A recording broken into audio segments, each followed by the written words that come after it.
Hey, what's up, guys? Welcome to Cinco Symposium. Okay, so we got transgenders, people that are going through surgery, and turns out they're not happy with their surgery outcomes because guess what? It's not the same. It's not the same as being an actual biological male or being an actual biological female. It's not. But what is a lie that's being told to these people, these young kids especially, that, oh, you will be a man. You are a male because you feel like it, and if you do the surgery, then you're going to be happy. I know you're upset. I know you're suicidal right now, but if you get this surgery, don't worry. You're going to go through a lot of pain, a lot of medicine, a lot of doctor's visits, pretty much for the rest of your life, but you'll be happy. That's the lie that's sold to them. And then we're coming out with a small study group, and it's saying that they're still not happy. And then they blame the reason that they're not happy is because of internalized transphobia. The people that have been sold on this, that have bought into the idea that they can switch, they can be transgender, and that they can be the opposite sex. They're sold to the idea. They go through the surgery and they're still unhappy. And it's because they're internalized transphobia. Oh my God, it's horrifying. The fact that what's happening to these people, that they'll never get what they're seeking. And whenever they don't get it and they're upset about it, the people that are pushing this shit comes down on them and says, oh, you're just transphobic. Jesus Christ, like, this is insanity. We're going to read through this article real quick. Seriously, study claims trans patients unhappy with their new bodies are transphobic. Oh my God, it's absolutely disgusting.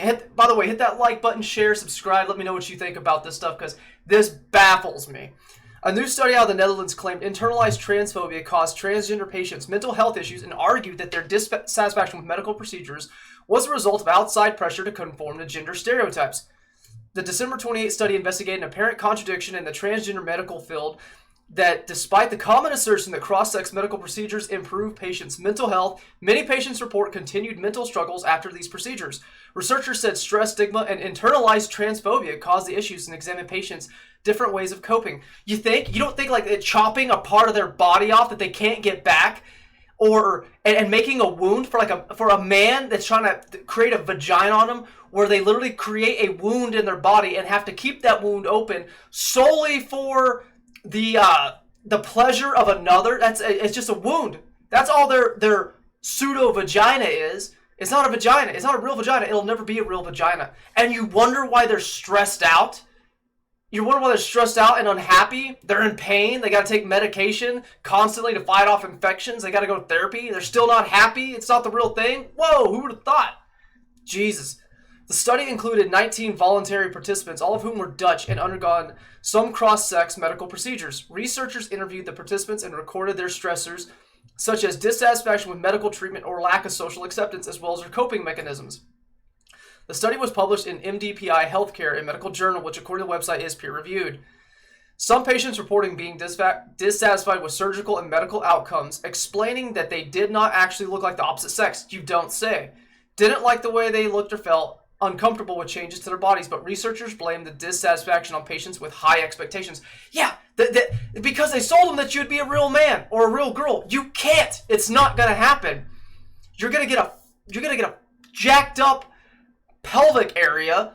You're gonna get giant scars across your chest where you used to have boobs as a normal breast tissue as a female. You tore that out. Oh my God, this is sickening.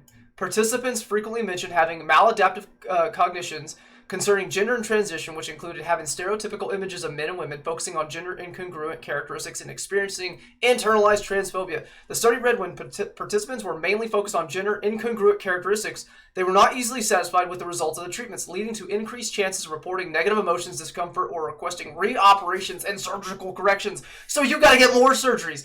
It's never ending. It's not a real dick. It's not a real vagina that you just made on your body. It's cut from skin from some other else and folded up and trying to, like, this is some Frankenstein bullshit. And these people, I feel bad for them. They were sold on the idea that they could be the opposite sex, and they're not, and they're unhappy, and they're going to spend their entire life. They're going to spend so much pain and suffering trying to reach that. They're going to spend their money, all their money. As we know, medical treatments are not cheap. We're sending them down this road just to constantly give money to the healthcare and medical industry. When participants focused especially on gender characteristics or had high expectations, extra operations or treatments were often sought. Wait, I think I already read that. Sorry.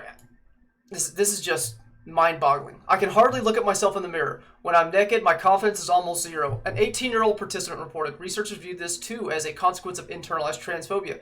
Some struggle to accept being transgender, which at times was due to internalized transphobia or shame, researchers wrote.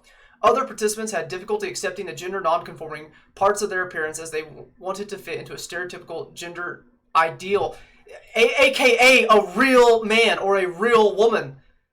You're not going to reach it. You can't do it.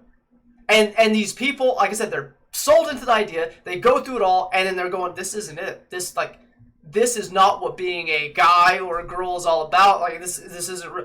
And they're never going to be satisfied because it's not the real thing.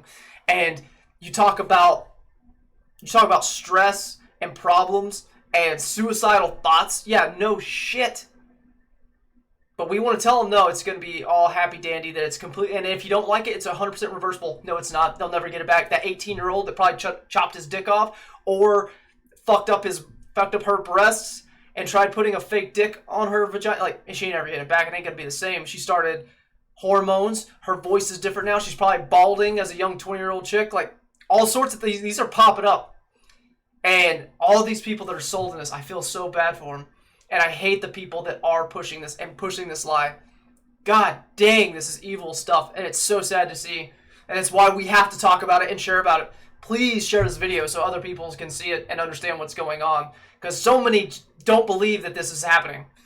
Anyways, hit that like button, guys. Until next time, y'all have a great day.